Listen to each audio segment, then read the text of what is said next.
Yeah.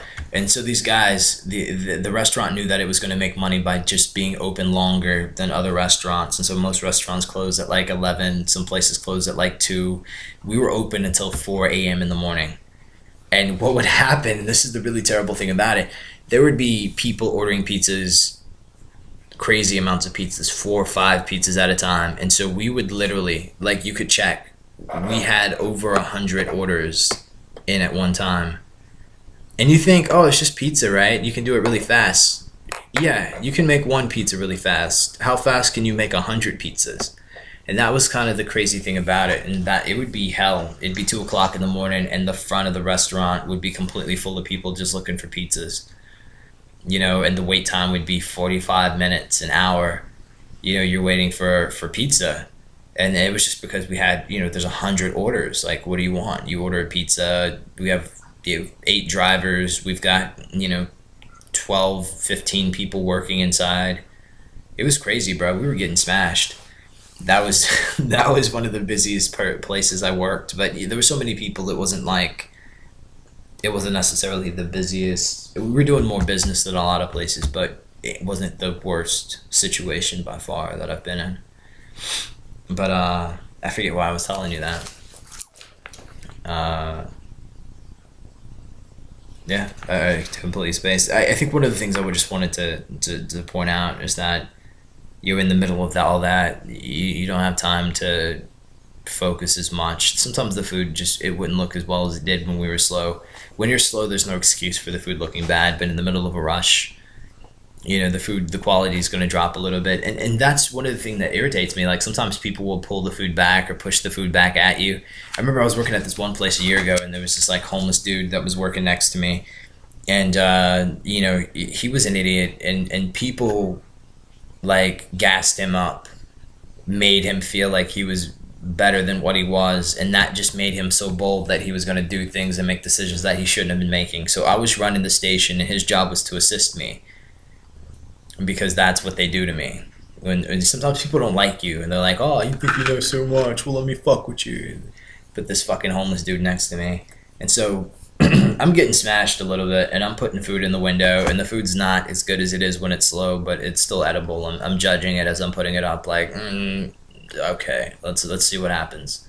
Maybe it's gonna come back, maybe it won't. This fucking dumbass decides that he's gonna pull my fucking food out the window and say, "Hey, that's not good enough."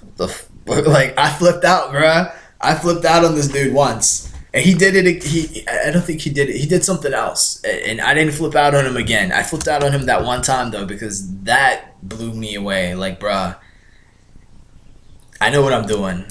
I put it up there for a reason. I put it up there because the ticket's on like 10 minutes, and it's an appetizer.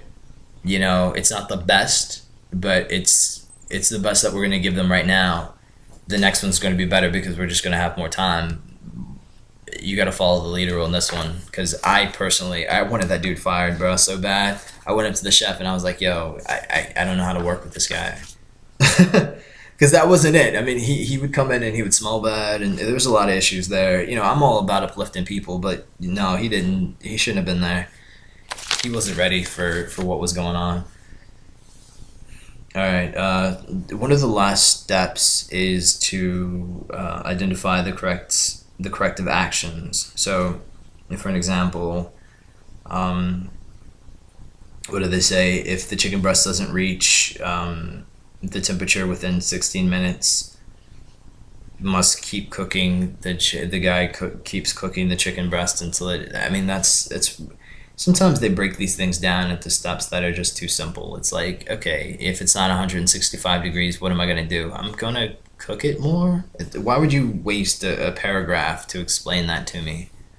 It's one of those overly simplistic things. Basically, you have to identify what is wrong with the food, and then you have to come up with a strategy you have to come up with an idea of how you're going to potentially keep that food from becoming a problem.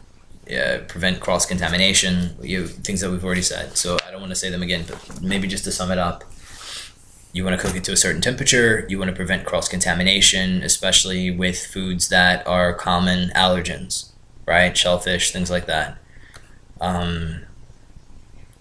You want to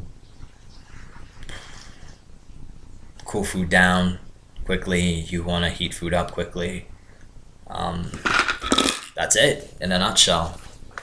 You know, let's see. Verify that the system works.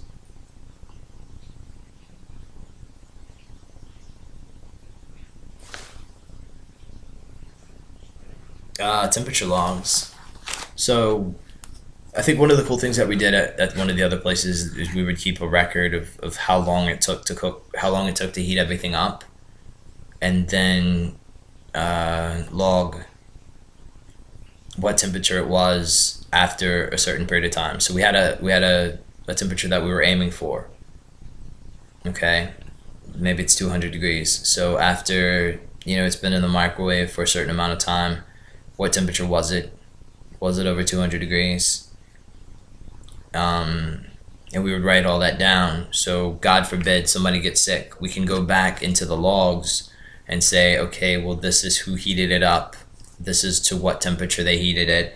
This is how long it took to heat it to that temperature. And it's just a way to cover your ass.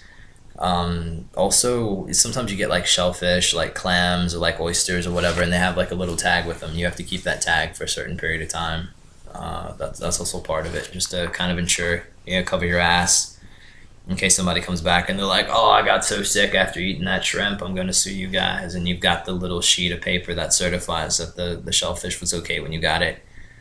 I don't think they send that with shrimp. I think they just send it with like shellfish. Like we used to get oysters and we would have that little sheet of paper, and I would just put it in the cabinet with the files and shit, so that we wouldn't lose that for a while.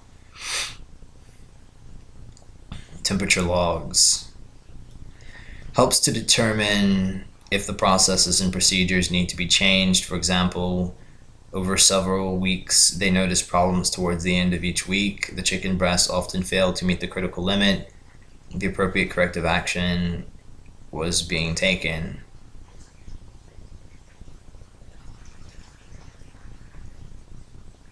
Blah, blah, blah. They were receiving chicken breasts from a supplier. The chicken breasts speculated.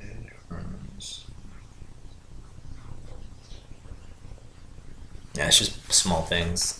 So I guess that's it for in a nutshell. Yeah. So there you go. It's like third video.